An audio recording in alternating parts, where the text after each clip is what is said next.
Welcome, geeks of all shapes and sizes. This is your intrepid host, Dart Sparrow, and I once again welcome you back to the Geeks with Wives and Capes. We are on episode number 104, and I'm super excited to be here, especially because I got my right-hand man, the one that brings the charm and the grace and the news to our show, back with me once again, Mr. Brad Bell. Now, Brad, I'm extra glad you're on tonight because doesn't look like any of our other co-hosts showed up this evening. I would have been talking by myself with Shelton, and since you actually know Shelton and have been to his con, it's nice to have you back, man.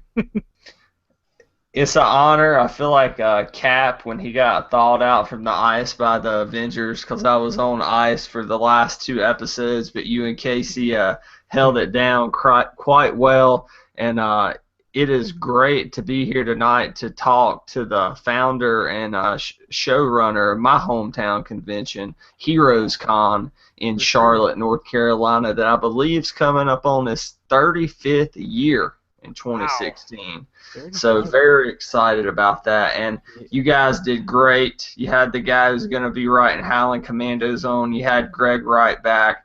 Yeah. I listened in, and I know y'all missed me tremendously, but we did, man.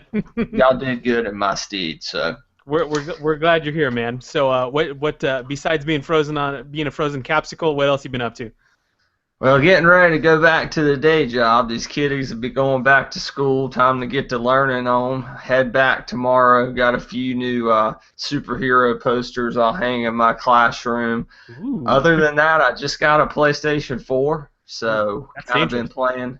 Yeah, kind of been playing around on that. Yes. And screen name, PlayStation Network name is The Real Brad Bell, just like my Twitter handle. And looking forward to Madden coming out.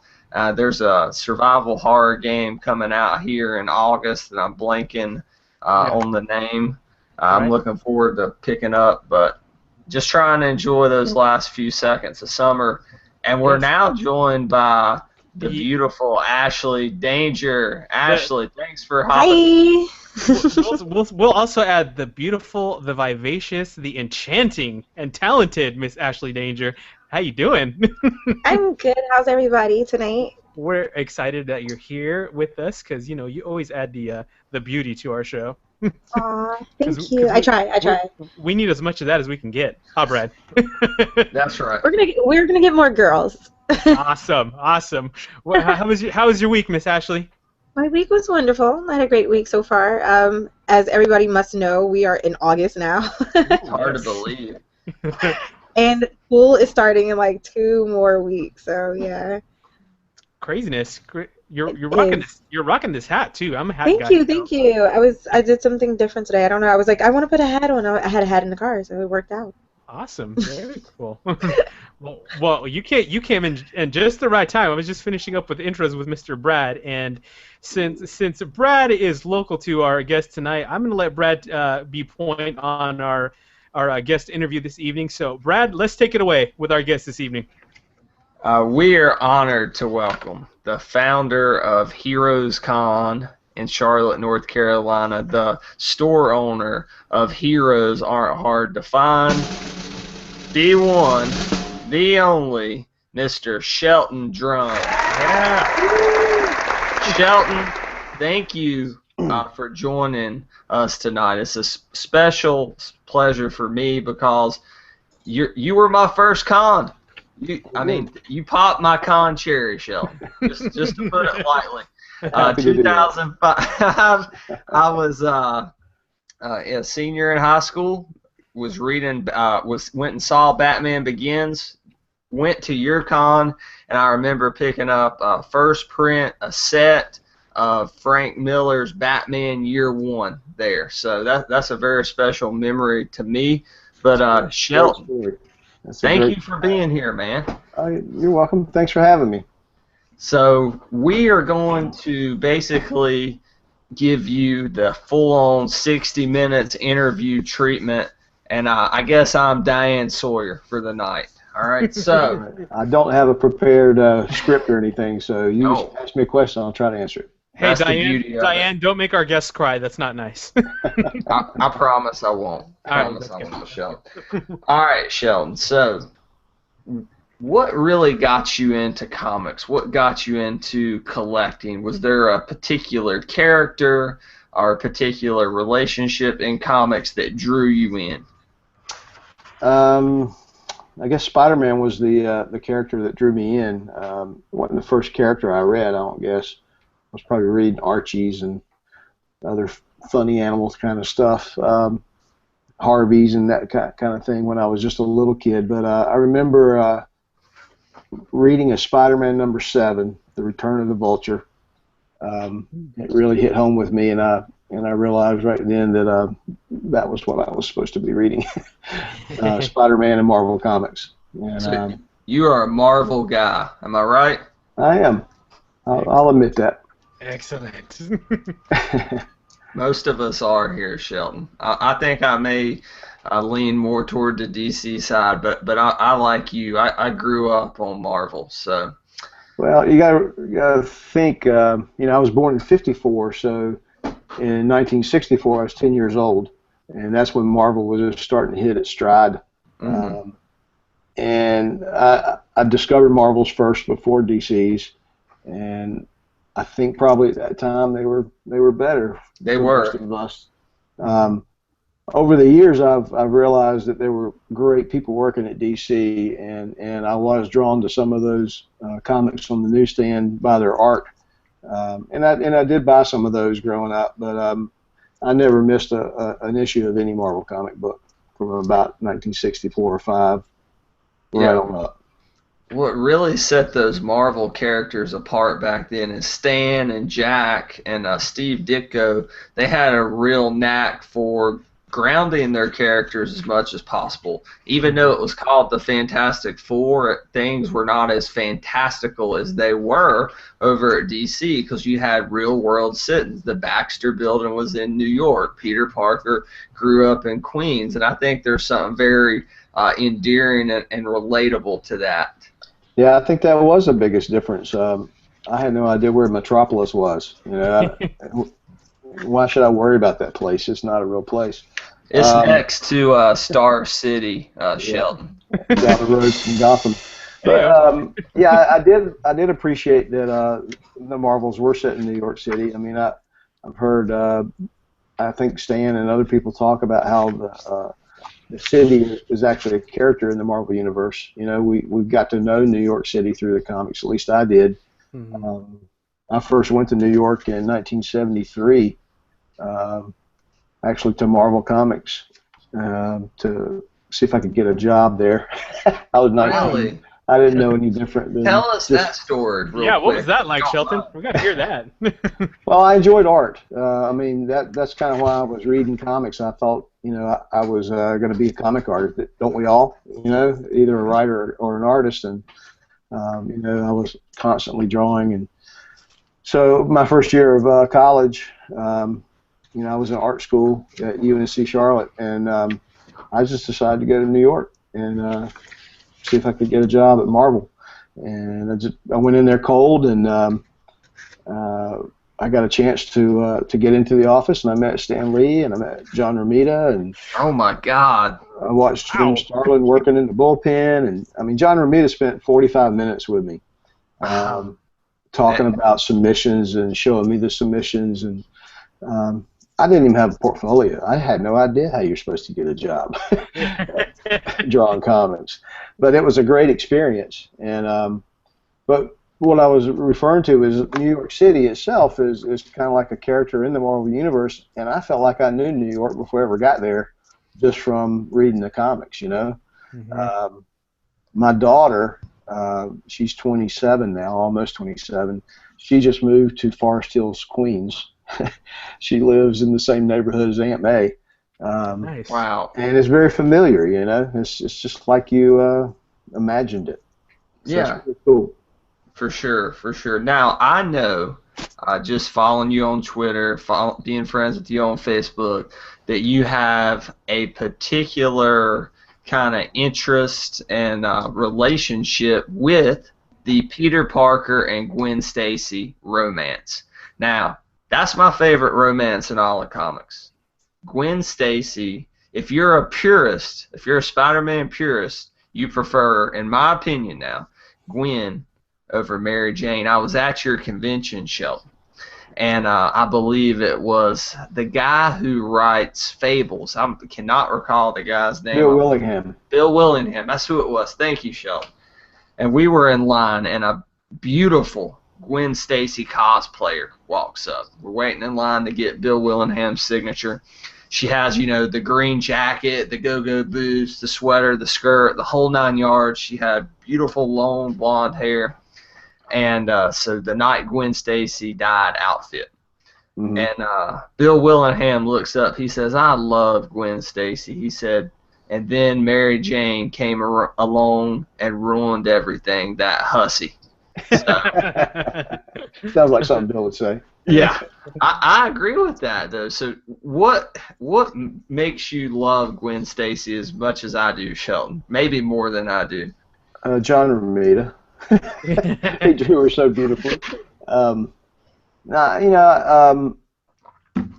Spider-Man comics were they were always more about the relationships than it was about the fight.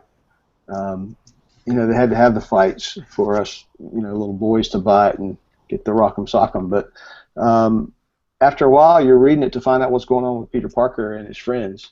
And it's kind of weird that Gwen does hold that place because she was only there for, less than 100 issues. That's not very long.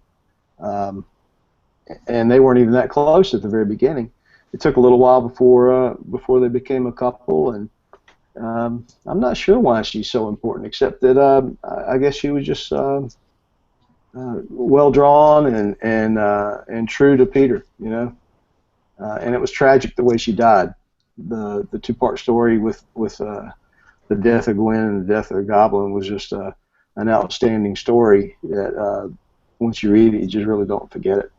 Yeah, I do not own those issues, probably like you did, but I read it in the night Gwen Stacy died trade paperback, and even going back, the fact that we never really know, was she dead when Goblin threw her off that bridge, or was it in fact the way that it appears where Spidey breaks her neck when he caught her? Right. There's a lot of speculation and theories that will go to the end of Marvel fandom. But I want to bring in Ashley on this. Ashley, are you a Gwen Stacy or a Mary Jane person? Gwen Stacy. Gwen Stacy. Why? Yeah. She's just, for me, she was just a little bit more, in a sense, I want to say badass. Like, I would rather go for her than Mary Jane. It's just, Mary Jane was just kind of like, she just landed in his life, kind of. Yeah. And I don't feel like it had much, in a sense, other than his attention. I don't really feel like it had much of a purpose in his life other than just something else that he was paying attention to get his mind off of probably everything else that was going on. So I like the way that they teased Mary Jane and finally introduced her as a niece of Peter and May's neighbor. We heard of MJ and saw her in silhouette and various things for a year or so before we actually met her in Spidey 42, and I think she was making up for a lot of stuff. I don't think she had a very happy childhood. I think Gwen was pretty stable and she was going to college, and it was a more natural relationship, I think, Peter and Gwen, because they did meet at school like most people do, Mm-hmm. But I think they both had merit, I liked them both. And then Mary Jane shows up with the famous "You hit the jackpot" tiger, right? So right. Last page of 42. Nice, you can't beat that. But Shelton, how does one make the journey? By the way, quick question: did you graduate UNCC, or are you an alum from Charlotte? No. I dropped out, but and then I went to Central Piedmont for a while too.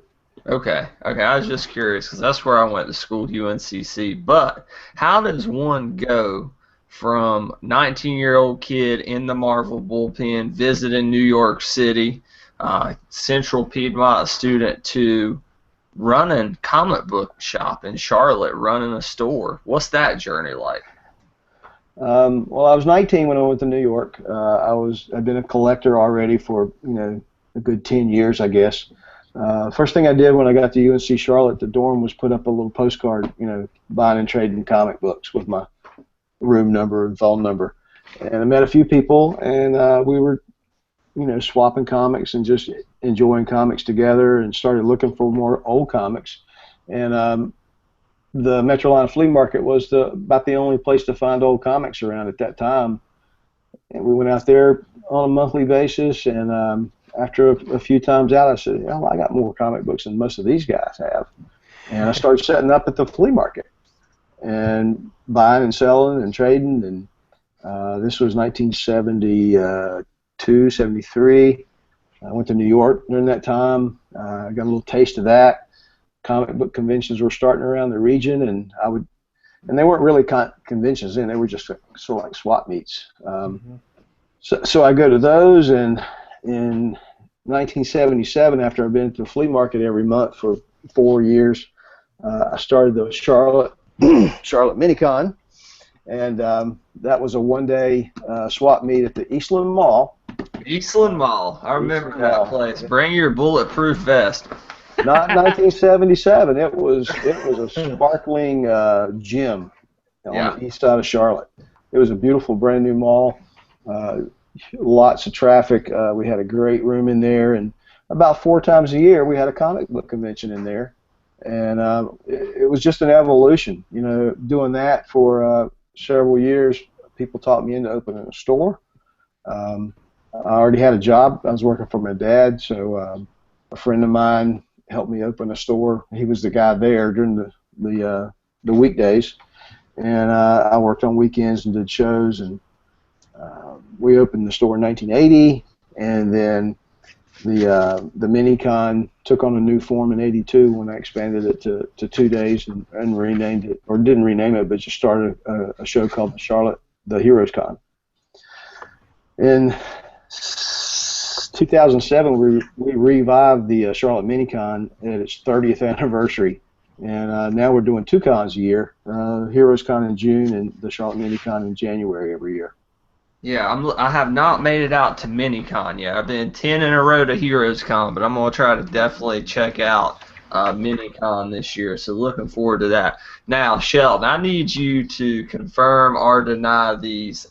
I've just heard stories from visiting your store over the past decade of people who worked at your store. Did Matt Fraction work at your store? He did, yep.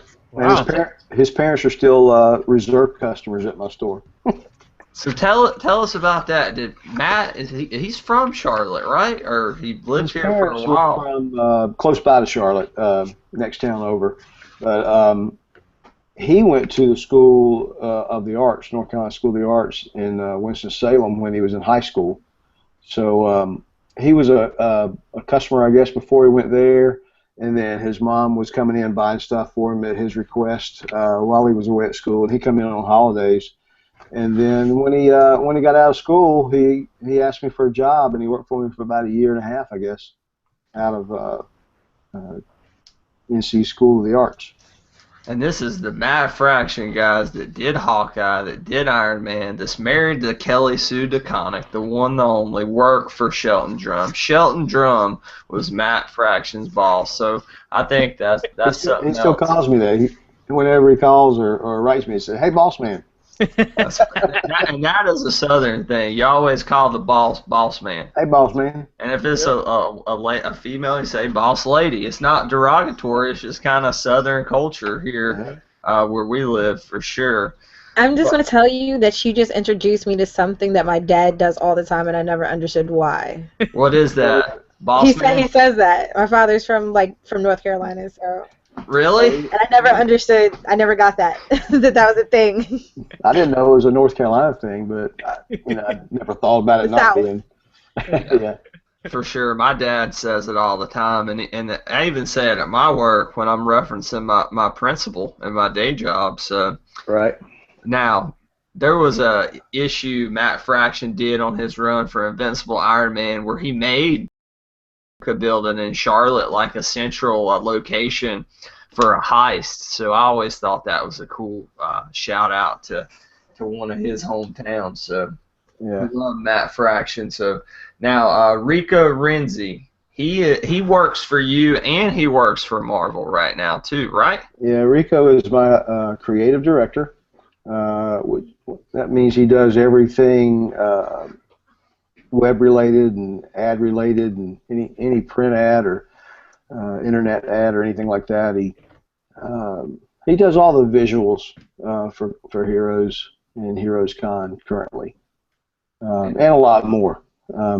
He kind of handles the Artist Alley for Heroes Con, and he's a great person to have there to bounce ideas off of for things that we got coming up or things that we should do or want to do. I have kind of a brain trust with him and Seth Piegler and Carla Marsh and Justin Krause, my store manager. That's how all the decisions get made as to what we ought to spend our time doing. And Rico is, for people who may not know, he is the colorist for Spider-Gwen and several Marvel books. He's done some Howard the Duck and things like that. He's done some Wolverine. Unbeatable Squirrel Girl. Those three are his regular monthly titles. And then he does a lot of covers. He'll do anything he has time to do. He enjoys coloring too. Yeah, and it makes a big difference. A lot of times the colorist doesn't get credit, but you look at a title like Spider-Gwen that has this very own unique kind of niche feel to it, and the colors make a big difference in that book. I think Rico's got a niche for sure. I mean, people notice his colors, and I think that's a good thing. It's a good thing that we have him on our staff for sure. All right, so let's talk a little bit. Those aren't the only pros we had working for us. I missed one. See, there's stuff that I don't know. So tell me, Shelton, who else? Because this is what I want to hear. Casey Jones. He worked for Marvel for some time. He's now an art director at Disney in Orlando. I thought she was going to say the guy who teamed up with the Teenage Mutant Ninja Turtles. Oh, that Casey Jones, yeah. Not that Casey Jones, okay. Yeah, Casey did Excalibur for a while. He did Quicksilver. He did quite a few books at Marvel. His first work was his first mainstream work was an Aquaman title. He was co-creator of Cal McDonald with Steve Niles. He went to UNCC, another connection there. All right. But he worked for me for quite a while. Dustin Hoffman worked for me for over 10 years. He's a pretty well-known indie artist now, and he's a letterer on Matt's Casanova. He does a lot of colors for other people, and he does his own diary comics, and he just did a great dinosaur illustration book for No Brow Press out of Great Britain. So I've been very, very blessed to have some great creative people working for me. For sure, and the staff's always just friendly in general. When we go up there, there's a guy, I cannot remember his name. He's the older gentleman with a beard. He's always running your major lines at your conventions. What's that gentleman's name? Dark beard or white beard? White bearded gentleman. Kind of a slightly built fellow. Yeah. Yeah, that's Chuck. Chuck doesn't even work for me anymore. He's a volunteer. Wow. But he was my first employee, my first real person I paid money to work for me back in 1980 and 81. And I guess he worked for me until the mid-'90s. And then he moved to Tennessee. But he's been coming back and helping me with events and stuff. And he's a great guy. But yeah. I've got to give him more credit than anybody for us, sticking around this long, because he was there in the beginning when it was rocky to get us off on the right foot. He's a hard worker. Yeah, and I really got to know him in 2012 when I was waiting in the Stan Lee line, and he really wrangled up some angry Tusken Raiders at that convention. So he did well with that, and that was a great experience too. Getting to meet Stan at your con. I waited in line for forever, and finally get up there with my Spider-Man poster to get Stan to sign it. And you know how it is, Shelton. He's just a million miles per minute, Oh, yeah. And I'm thinking here, by God, this is Stan Lee. I'm going to say something to him. Not going to be bothersome, but this is a once-in-a-lifetime opportunity for most people. and I may have shared this story on the air, but I want to share it with you because you organized this con. I get up there, and Stan's going 1,000,000 miles per minute with his signatures, and I say, Stan, I said, I want to thank you for all the great characters, but most of all, like you, Shelton, I said, thank you for Spider-Man, because growing up, he meant a lot to me and getting through a lot of hard times and things like that. And Stan, who hadn't really looked up the past 20 or so guests, he looks up, Shelton. He goes, I did them all for you, bud. And he pointed right at me. And that's just classic Stan Lee. Like, I never will forget that to the day that I die. So yeah, he's got a knack for being in the moment with whoever he's with. You know, I mean, he really can make you feel like you're important in that minute, because you're only going to get about a minute. Yeah. Yeah. That. Any of us. Yeah. If that. So thanks for getting Stan out there. I know that was a big deal. I want you to talk a little bit about Heroes Con, because I tell these guys on the site, it really is a comics-driven convention. We have art, we have vendors, and we have creators. And I love that. I don't have to deal with all the Hollywood stuff that floods most conventions. I love that stuff. I absolutely love it. But there's something special about getting to walk up to a Matt Fraction or a Colin Bunn or a Ming Doyle and talk with them for 5 minutes about the book that they're writing and you're reading. Right. I think you get that opportunity to talk to somebody like Matt for 5 or 10 minutes if you want to, because there are so many creators there. It's not like we've got Matt Fraction and Kelly Sue and maybe 1 or 2 other people, and everyone's in line for those couple of creators. I mean, this past year we had almost 600 creators at Heroes Con. And they're not all at the level of Matt Fraction, but there are a lot of important creators there, and a lot of people who've been in the industry for a long time, so they have a lot to offer, a lot to talk about, a lot to sign. And then you've got all the new people who are trying to get to that level, and you owe it to yourself to meet those kind of people and see what they've got going on, because they're going to be the next generation of big lines. For sure. For example, Shelton, when my first or second year going to HeroCon, Colin Bunn was there, and he had the 6th gun. It was he was giving out free issues of the 6th gun. Yeah. And now looking back, it's Colin freaking Bunn, the writer of Magneto, the writer on Green Lantern, just a huge name in the industry there. And that is the thing. You go to your con, you get to meet the creators of today, but the creators of tomorrow. And that may sound cliche, but it really is the truth.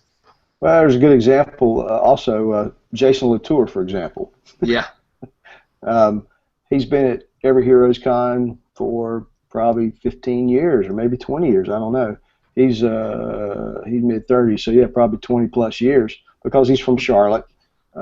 He's a big Panthers fan too, which I really like about him. He's a football fan. Yeah. But he's been a customer of mine since he was a little kid. I've known him forever. I've watched him struggle to learn his craft and to get it out there and to get jobs. I mean, I remember his first jobs, 10 years ago. And even in the last couple of years, he's been working, but he hasn't been, a big superstar. But this past year, Spider-Gwen breaks, the biggest new character to launch in years. He's also the artist on Southern Bastards, which is a well-received, incredible book, incredible indie book. And then Thursday before Heroes Con, they announced that FX had picked up the rights to do a series on TV of Southern Bastards, and he and Jason Aaron are going to be the showrunners and the writers. That's crazy. And his lines were out the door all 3 days of the Heroes Con. So I mean, there's somebody who was there last year that's going to be a superstar next year. We just don't know who it is yet. For sure. And one of the things I want to ask you about your con, and I know Ashley will be very interested in this. Shelton, Ashley has a magazine that she runs called Cosplay Culture Magazine. Okay. And the growth of cosplay at conventions overall, but specifically your convention over the past 3 to 5 years has been exponential. I mean, from where I started going to Heroes Con 2005, there were cosplayers there. There was good cosplay, but now incredible cosplay everywhere you turn. And I know y'all do group photo ops and things like that, or they organize that. But is there any plans, or have you guys ever thought about maybe doing a cosplay contest? Because I know a lot of our listeners care about cosplay tremendously. A contest? Yeah, kind of like a contest. I know it's at a lot of cons and things like that. We do one on Sundays. It probably needs to be more structured and maybe get bigger because there are more people involved. But we've always done, contests with some prizes. We are making plans for a bigger cosplay area next year. Some better staging and some gallery areas so that you can actually sit and enjoy it too. Because it's always kind of cramped. You can plan every year, and then when the time comes, you've got twice as many people as you expected, and you're out of space again.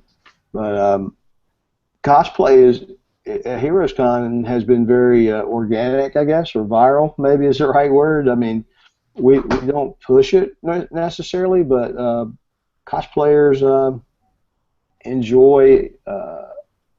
Cosplayers who are doing superhero stuff, comic book related stuff, certainly enjoy coming and meeting the creators of the comics, and I guess showing off, their costumes and their work, and meeting the people that inspired them to do that cosplay.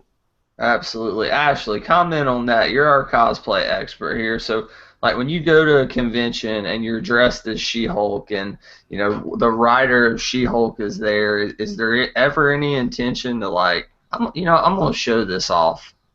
Yeah, absolutely. It's like you get excited because these are the people who have drawn or created these characters, and it's like you're already a fan of the character, so you have to be a fan of the person who actually drew it and wrote the story. So it's exciting. It's really exciting. There's really not. I'm trying to think. The last con that I went to up here, I met Andy Price, which is the illustrator for My Little Pony. Yeah. And I got excited, and I actually had a magazine with me that had some of the My Little Pony cosplays, and I just had to show it to him, and I actually got a picture of him holding the magazine, so that was amazing. That's awesome. Most of the time they're very down to earth, and they like talking about their characters, so it's amazing. I think artists especially love to see their designs come to life. I mean, they're doing this on paper or on a computer or whatever, but two-dimensionally, and to see a costume in person can be pretty special. I mean, the level of expertise is just incredible now. It's got to be the imagination and the craftsmanship, but finding the right materials. Brad, did you see the guy who played Eternity at Heroes Con? No, I didn't incredible. See. I mean, that character, from Doctor Strange and, that big cosmic character, he was perfect. I mean, he just disappeared into his costume. It was crazy. But, I enjoy seeing great costumes.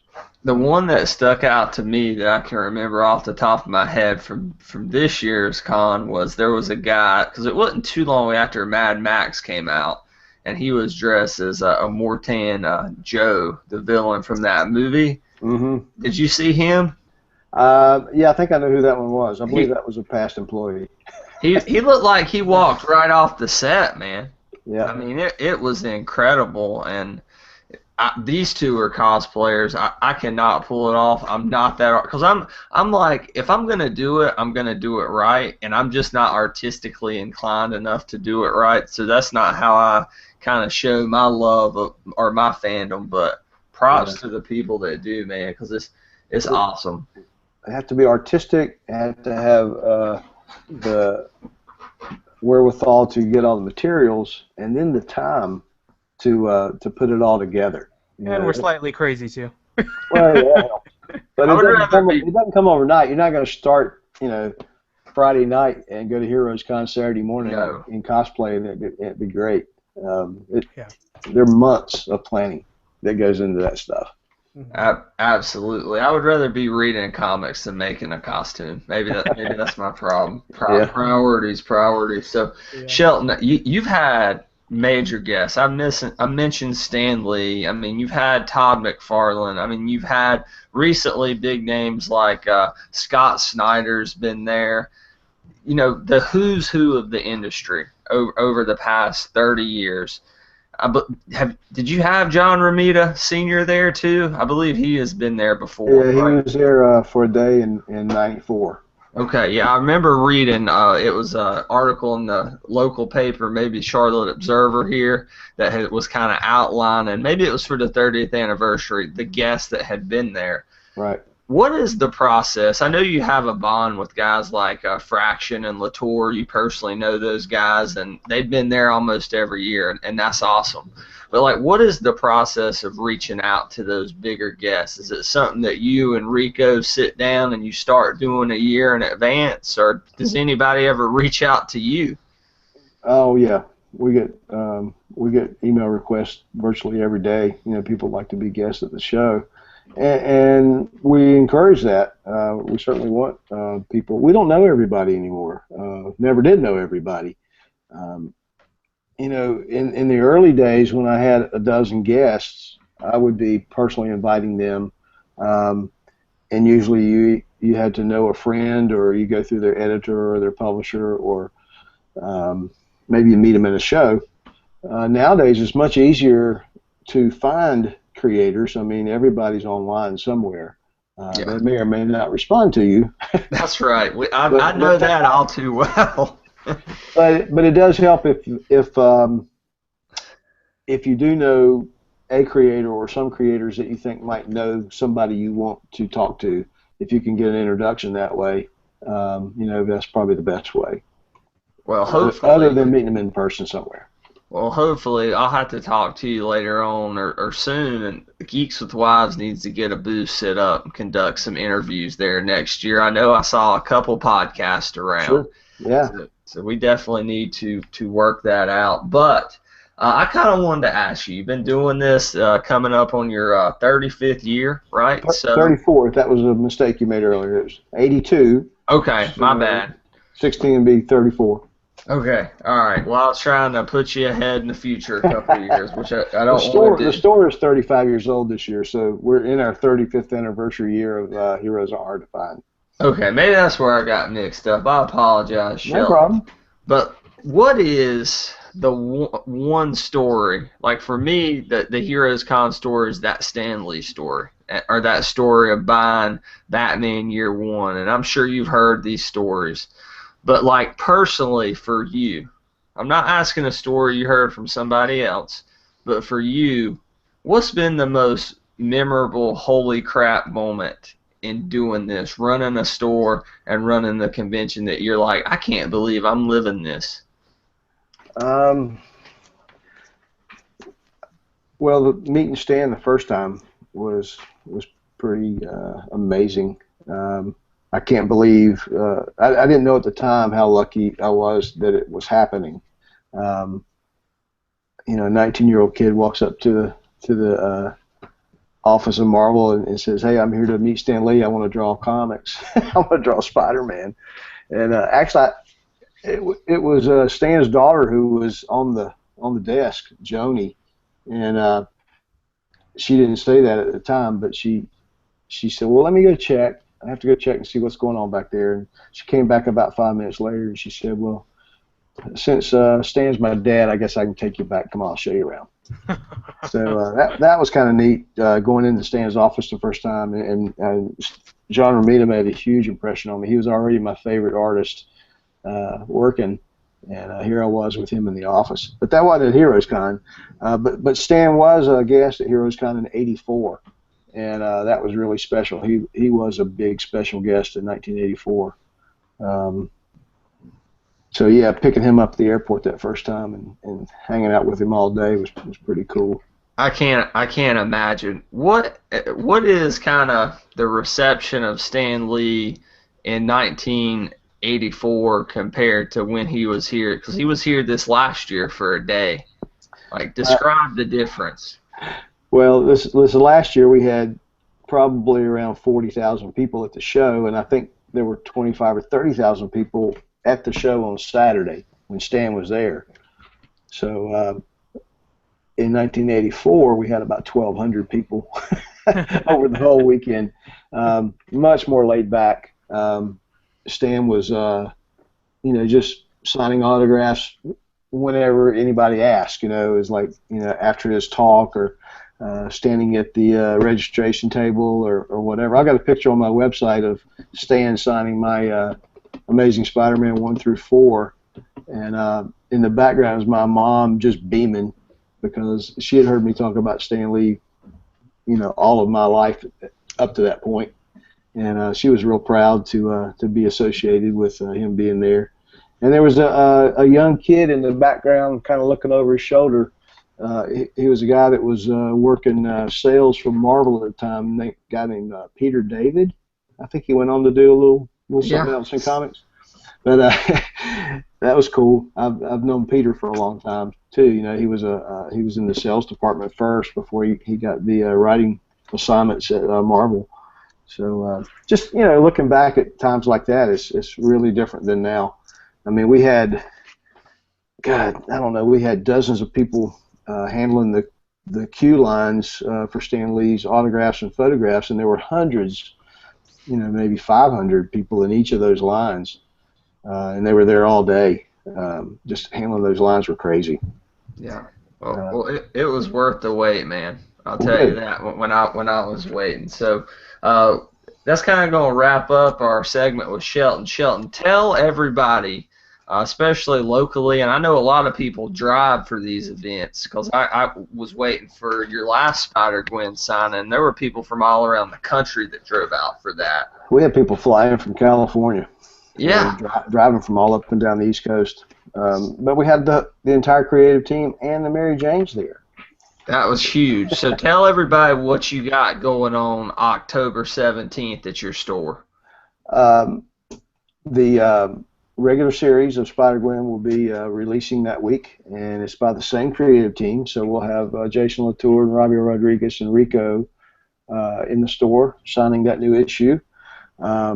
We will have a variant cover for it again. We haven't announced it yet because we don't have the art in hand, but you're going to like it. And that artist will be there as well. The week prior to the 17th is the week that Paper Girls releases from Image. That's a book by Brian K. Vaughan and Cliff Chang, Matt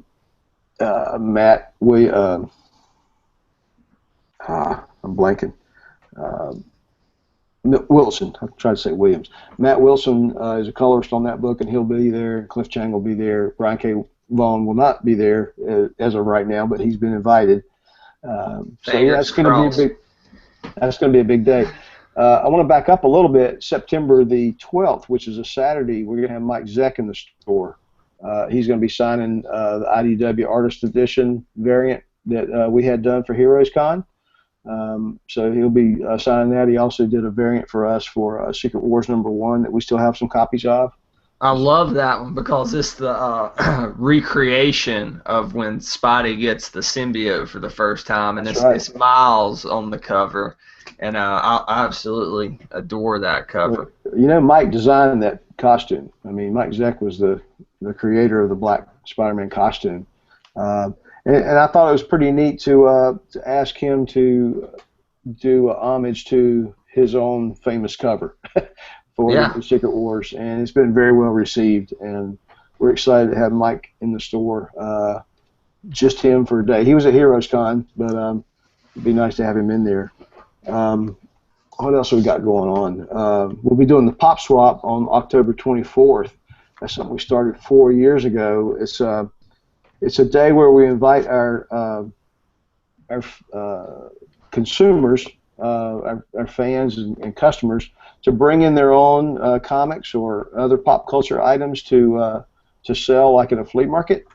We sell them a 6-foot table, and we set them up outside, and it's like a big pop culture flea market. And our customers can That sounds swapping, awesome. and yeah, it's really a lot of fun. And I always end up buying a bunch of stuff. And that'll be at the Eastland Mall, the old Eastland Mall, right? Well, there's a nice spot out there if we want to use it. It'll be in front of the store. Okay, yeah. For my non-Charlotte people, Eastland Mall, like when he said, used to be a beautiful brand new mall, but it got very kind of sketchy there toward the end. Yeah, it did. A lot of malls as they get older, tenants move out and they get kind of halfway inhabited and, like you say, sketchy. And that happened to Eastland. It's a great location. Something good's going to happen out there. I mean, it's a huge piece of land at a big intersection. So I had a lot of memories ice skating out there, busting my nose one time. It was a cool place to go. Yeah. And then in January 30th, we'll be doing the Charlotte Minicon at the Grady Cole Center, and some of the people who got lined up for that are pretty big. So who you got, Shelton? Give me the scoop. Give me the deets. Well, Scotty Young's asked to come back.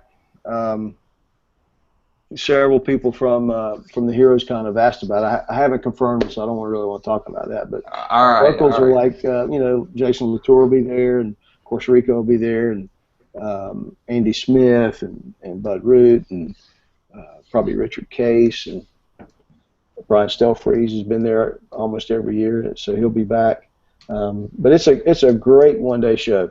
We've got about 100 tables of comic books and about 30 tables of artists. So it's kind of like a Heroes Con in miniature for one day. And give me the dates real quick on Heroes Con next year, because I want Ashley and Will to drive down south for that con, and I will treat them to not one but 2 rounds of drinks if they show up. Well, you said you're from what? Fresno? Yeah, I'm in Fresno. He's Fresno. That's a long way, man. I flew to Fresno to go to Yosemite last summer. Oh, okay, yeah. That's a long flight, huh? Yeah, that's out there. Where do you live, Ashley? Jersey. Where? New Jersey. New Jersey. Oh, that's easy for you. It's only 10-hour drive. Come on. Yeah, straight down. But Heroes Con next year will be the 17th, 18th, and 19th of June, 2016. And I always mark it on my calendar. Usually Father's Day weekend tends to fall on that and I think it is again next year. We're using so much space and so many hotel rooms now that we're kind of locked into using them when we have all the space. Whatever the date is that we can get all the space is the date we'll have the show. Just don't book it the same weekend as the Dub show at the Charlotte Convention Center. Do you remember that? When the year that I doubled the space, I doubled it because I was in front of Dub in priority, and they said, "Do you want this extra space?" I said, "Well, let me think about it." I said, "Well, Dub's going to sign for it if you don't." I said, "Okay, I'll take it." It was nothing, guys. The whole weekend, just bass. Doom, doom, doom, Yeah. doom. Yeah. The whole weekend. The air walls do not hold that sound back. No, sir. Right through. No, sir. We're I Shelton. encourage people to check our website and maybe sign up for a newsletter so that you can get all these dates coming at you. Tell us how to do that, Shelton. Tell us where your website's at. HeroesOnline.com. That's our website. There's a button on there to sign up for our newsletter. Of course, Heroes Aren't Hard to Find on Facebook. We're Heroes Online, at Heroes Online on Twitter and Instagram, and Tumblr, and what else? eBay. So, follow us, sign up for our newsletter, and check our dates out because we've got a lot more stuff planned the first part of the year. 35 years was a big year for us, but we're not going to stop doing promotions just because it's the 36th year. Yeah, absolutely not. Shelton, thank you, thank you, thank you. Thank you. For being on. So let's go ahead and move on to our next segment, which I think Shelton's going to stick around for. Let's talk about our Week in Geek, and enough of hearing me talk. Will, Yes. tell us about your Week in Geek. Ooh, yeah, let's do it. I was very excited because I finally got to pick up Darth Vader #8. Something happened with my comic shop last week, and they didn't get it. So I've been itching for 2 weeks now to read this, and this Darth Vader, of course, from Marvel by Gillen, LaRocca, and Delgado. You know I love this book. The artwork is gorgeous. The writing is great. I think it really captures the essence of Darth Vader, kind of what he's about. This issue was kind of a little bit different. It's one of those. To me, it felt like kind of more of one of those one-off issues where it didn't really like contribute to much of the overall story.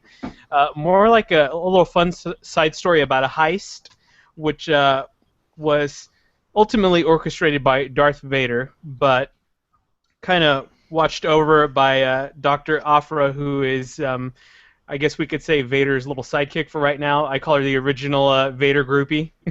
She's kind of in love with She is a badass, man. She is the badass female Indiana Jones. That's the best way to describe her. No, she's a really great character, and in this issue, she and a team of bounty hunters are creating a very elaborate heist to steal a very large sum of money from the Empire.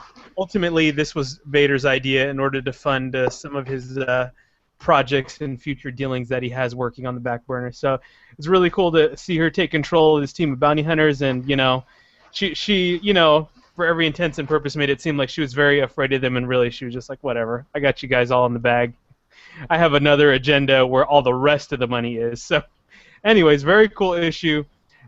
Check it out. As always, this book never disappoints me.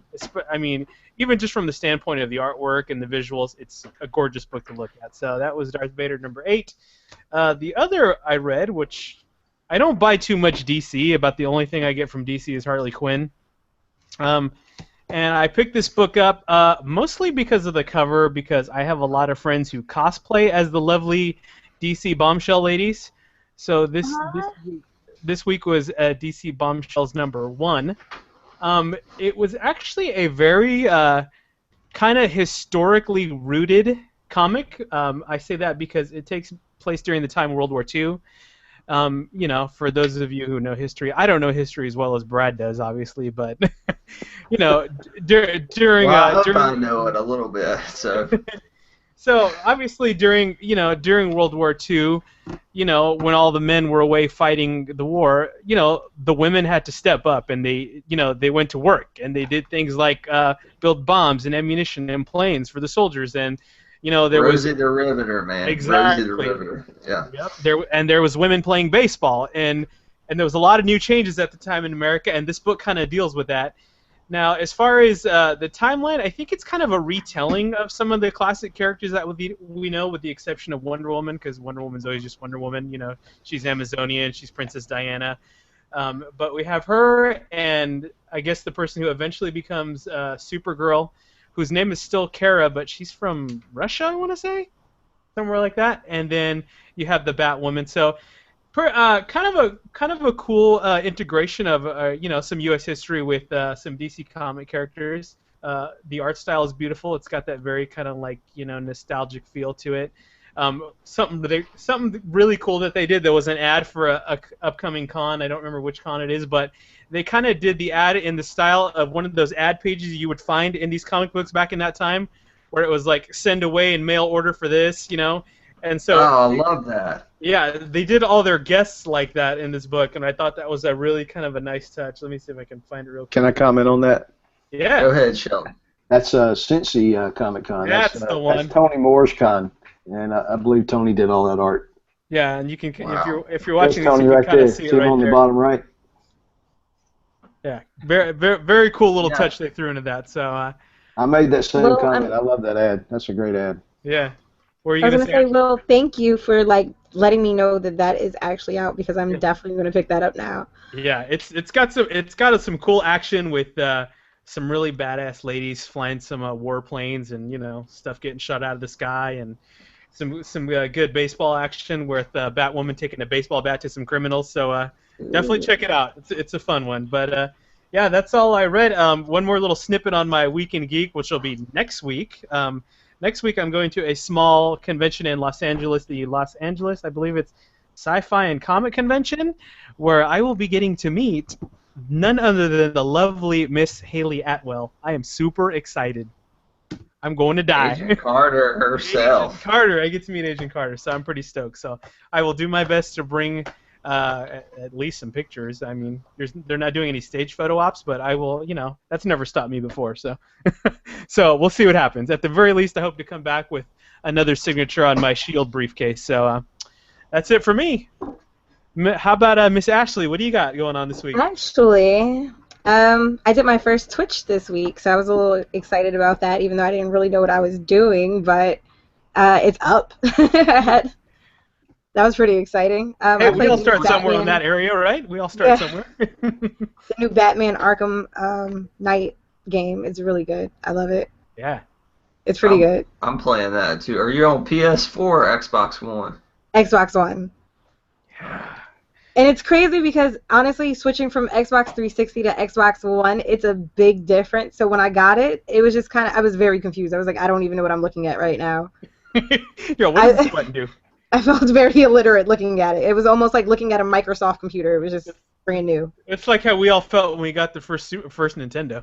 They really changed the software a lot, but I mean, it's great. I mean, I think it's still better, but it's just confusing because there's a lot with it. Yeah, and I still haven't seen Ant-Man yet. So that's on my things to do for this week. I just saw it twice. I took my dad because my dad hadn't seen it, and Mom's out of town, so I'm trying to keep Dad company. And so wait, y'all didn't go see Fantastic Four? I was just about to comment on that just now. No. You went to go see Ant-Man twice, and most people have not gone to see Fantastic Four once yet. That's right. Well, I bared the brunt for y'all. I did the podcast on that and helped out with the review. So if you want to see my thoughts on that abysmal piece of mess, geekswithwives.com. That's all I gotta say. So it was abysmal, huh? The Fantastic Four to me, and Shelton can probably comment on this, being a Marvel fanboy from way back. It's about exploration and family. Yeah. And it didn't have either one of those two things, Shelton. I don't know if you saw it or not. No, I read some reviews. That was enough, right? Yeah. It made the other two Fan 4 movies look like The Dark Knight or Empire Strikes Back. That is how bad it was. And jeez, man. We don't need to waste any time on that. But to me, Ashley, I kind of agree because I played both Xbox One and PS4, and I was a 360 person going back like through that console's lifespan, and I really think that the PS4. It's an easier transition from the 360 to the PS4 than it is from the 360 to the One. I don't know what about it. It's completely disconnected to me. Like, as far as like relation, I don't even see the relation in the way it used to look when it was 360. Now it looks completely different. Mm-hmm. And it's just like the snap screen. Like, there's just so much on one screen. It's very distracting and confusing. But I like the fact that I can Twitch now, so that's amazing. Now, have you got tired of the Batmobile yet? Because I mentioned it before, Batman can't go to the bathroom without the Batmobile in that game. I didn't get to that part yet. It is like all Batmobile, and the Batmobile drives awesome. Don't get me wrong. No, it does. That's pretty cool, but honestly, like, I get like anxiety trying to drive it too fast. Yeah. Like, I really start feeling like I'm driving. I'm like, I can't handle this right now. There's too much going on. Yeah, too much.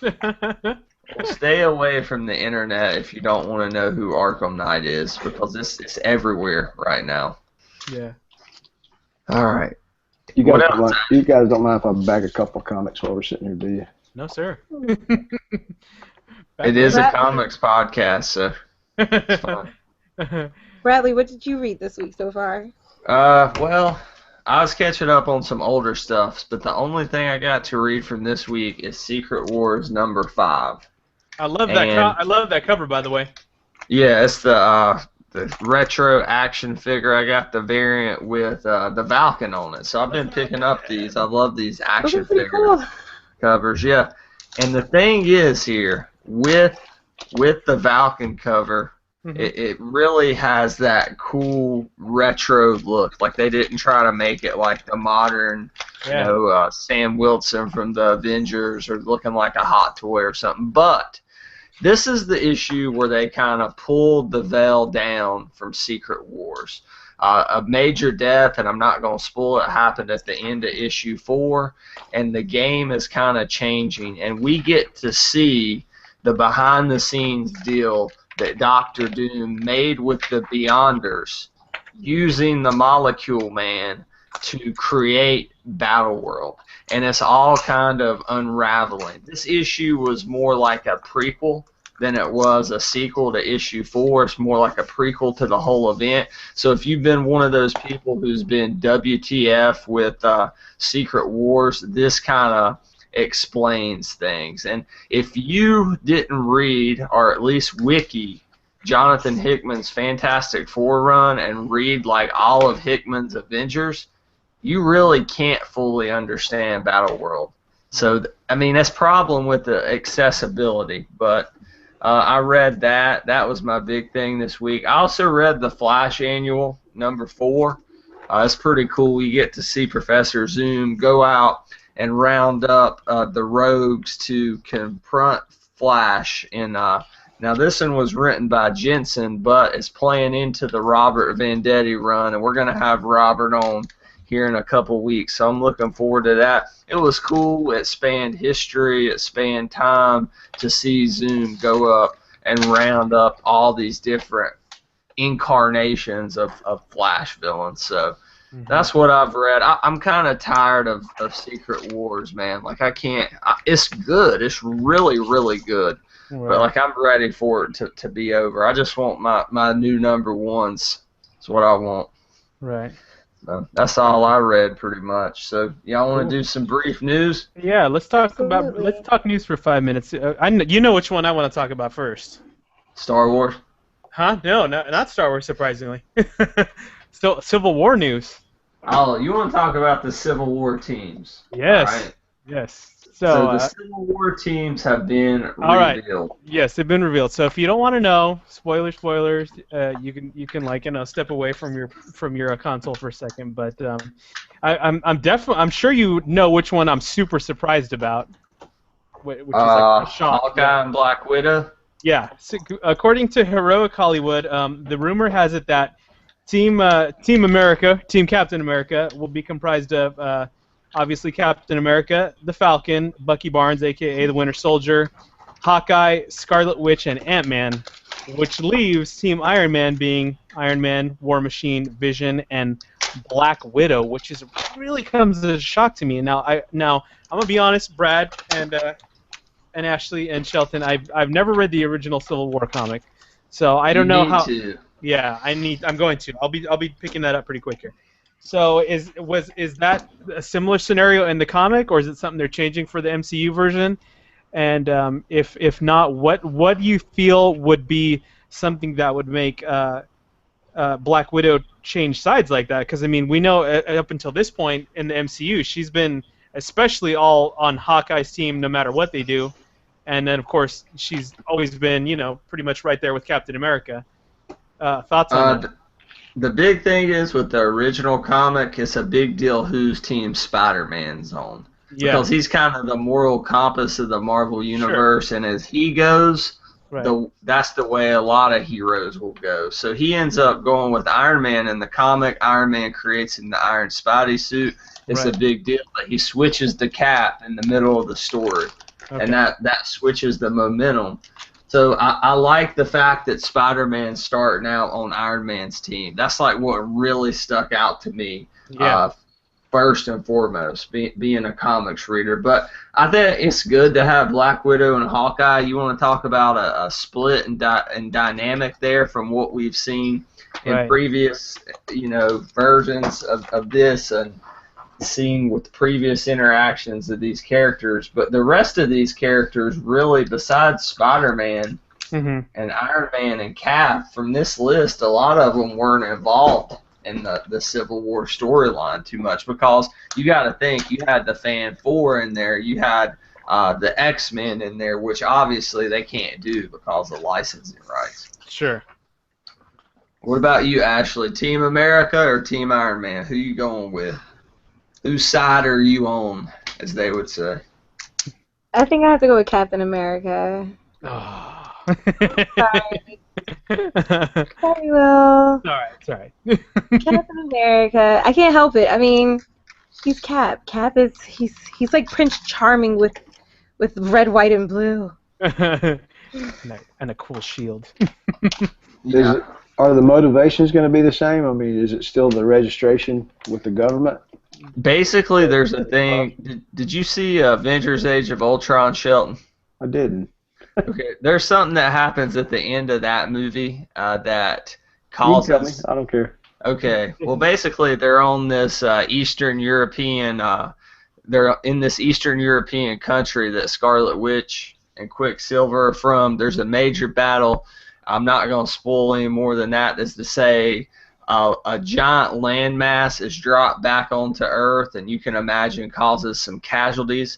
The name of this is called Segovia. So there's a thing called the Segovia. Yeah, the Segovia Accords. And I think pretty much what the Accords are going to say is you can be a superhero as long as you give the government inside information. So you are registered with the government. Now, I don't think it's going to be like registered secret identities, because in the MCU, everybody already knows who Iron Man is. Everybody knows who Captain America is. So it's kind of the same but different, if that makes any sense. Yeah.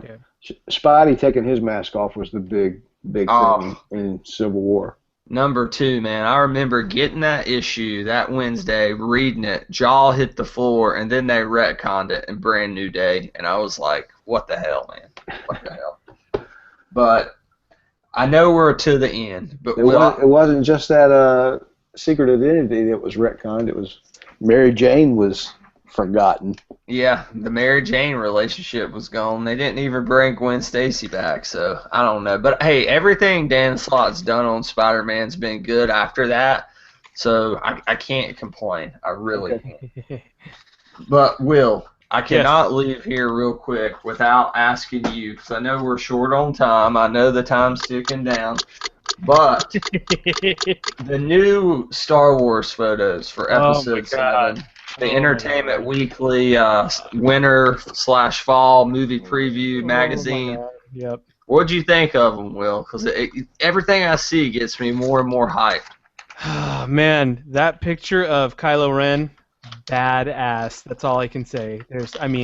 I don't even have words to sum up how cool, how just full-on menacing dark side he looks in that photo, man. It's so rad. And then to go from that and to seeing a new picture of 3PO and R2, that was like another one of those I got a little choked up kind of moments, you know what I mean?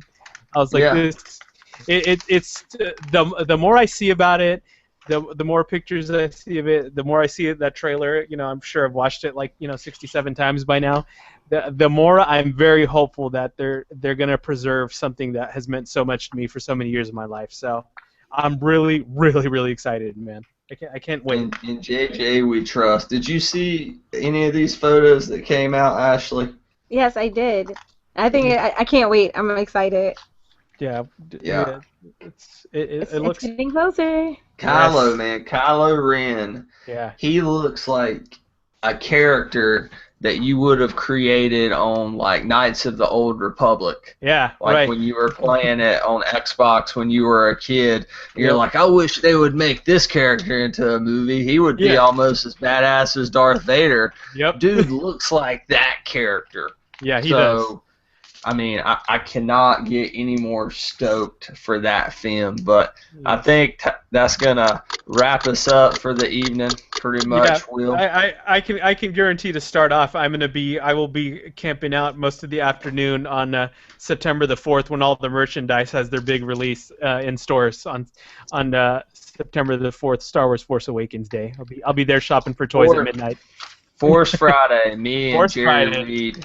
Jerry Reed at actionfigurebarbecue.com. We plan on doing that and then doing a podcast about it. So, well, you can it'll be time difference for me, but I would say you can have me on there because I'll be well, we're gonna get you on that podcast because we've been wanting to get you on, but I can't because with Star Wars, the toy release is almost as big as the movie release. Yep, sure is.